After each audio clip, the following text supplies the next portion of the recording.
اللهم صل وسلم وبارك عليك يا حبيبي يا رسول الله. ازيكم متابعين عاملين ايه؟ النهارده جايه لكم بكشري الفول.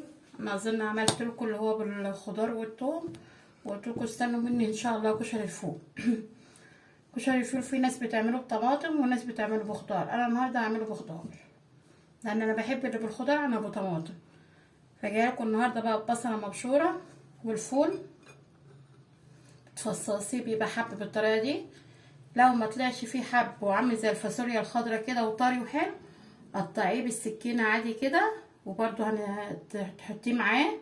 لو ما فيهوش حب بالطريقه ديت، لو هو الحب بتاعه مش باين كده وطري وعامل زي الفاصوليا، شفتوا قرون الفاصوليا بتبقى عامله ازاي، فبتقطعيه عادي.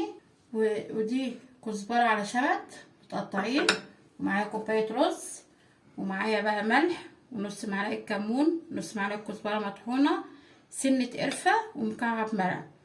وهنروح على النار بقى بالبصله المبشوره، حاطين الحله كده وحاطين فيها الزيت او سمنه. انزل بالبصله،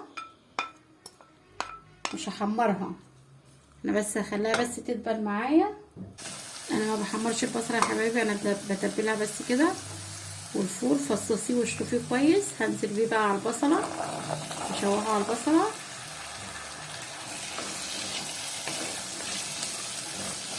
اشوحه كده، وانزل عليه بالتوابل بتاعته اللي معايا.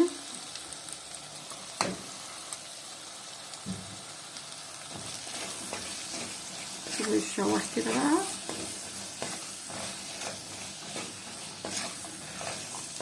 اهدي بقى النار عليه 10 دقايق، 10 دقايق بس، تبقى النار بالطريقه دي، واغطي عليه 10 دقايق. البخار بس يسوي لي حبايه الفول شويه. على الفول يستوي حبايبي اجهز الخضره، اضربها في الخلاط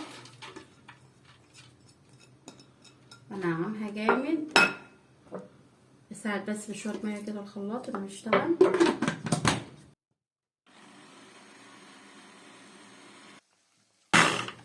كده ضربت الخضره معايا، شوف بقى خلاطي.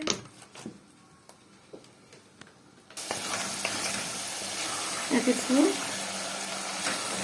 سيبنا 10 دقايق يستوي على البخار بتاعه. بس الرز معايا، نزلت كوبايه الرز كده. نسيت اقولكوا على فص الثوم، حطي فص الثوم كده معايا مع الرز وهو بيتشوح والفول.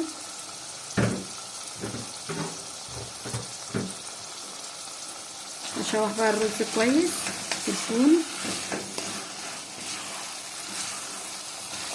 عشان يبقى مفلفل معايا.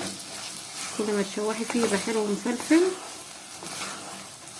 يبقى طعمه حلو يا حبايبي جدا. ريحه الثوم جميله مع الفول، والريحه هتبقى اجمل لما ننزل بالخضره. شوحي بقى على قد ما تقدري عشان الحاجات تبقى معانا. شوحنا الرز يا حبايبي مع بعض. انزل بقى بالخضره اللي انا ضربتها عشان تديله لون جميل، واكمل بقى بقيه الميه سخنه. الريحه جميله بصراحه يا حبايبي.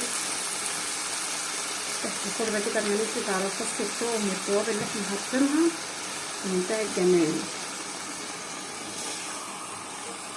يبقى طعمه حلو.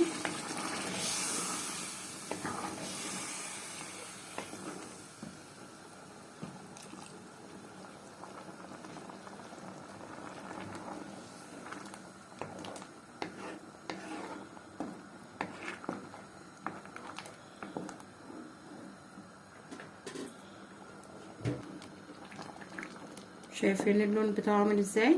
تحفه، والريحه جميله في منتهى الجمال. حاجه ما خدتش مننا وقت وسريعه. نغطي عليه يغلي، وما يغلي بقى انا هحطه على نار هاديه على ما يتريش، بس الرز يتريش معانا وارجع لكم تاني. ادي الرز يا حبايبي بعد ما استوى معانا، ريحته جميله في منتهى الجمال واللون بتاعه حلو. هعرفه معاكم دلوقتي.